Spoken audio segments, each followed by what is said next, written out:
What are some top mistakes people or attorneys make in divorce?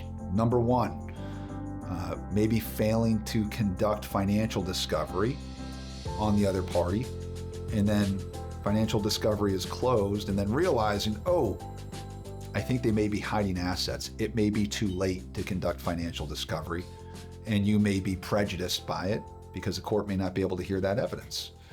Another classic mistake is when there's a dispute over the children and your husband or your wife is alleging that, you've got a drinking problem. And as a result, you should not be entitled to having custody of the child. But here you are on social media, and every time you're on social media, you got a drink in your hand. Sometimes you're kind of falling around and falling down because you look like you're intoxicated. Stop using social media to show the world what your life looks like, because in a lot of cases, your life doesn't look great, and now everybody gets to see it.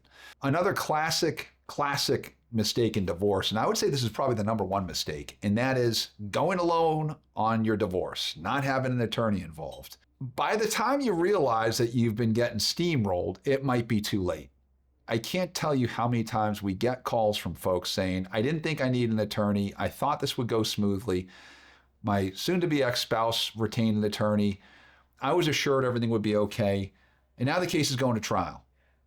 Well, our ability to conduct financial discovery is likely closed. Our opportunity to conduct depositions is over. We're on the eve of trial. We actually cannot help you, and we probably will not get involved because you thought it was a good idea to represent yourself.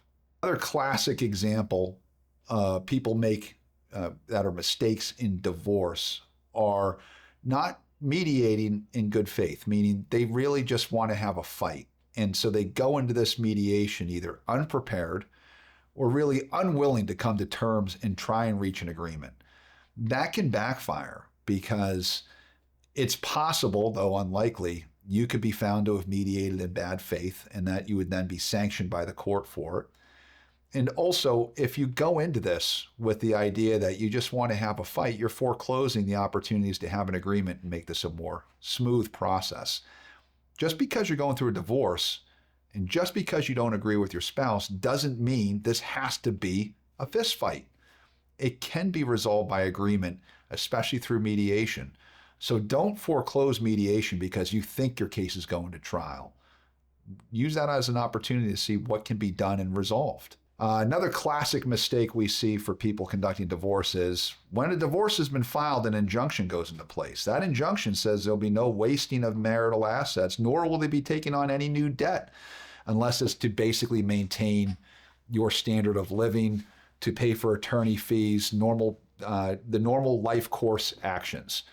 So you're going through a divorce, you're like, woohoo, divorce time, baby. I'm getting rid of the anchor. I'm going to go out and buy a new Harley Davidson motorcycle.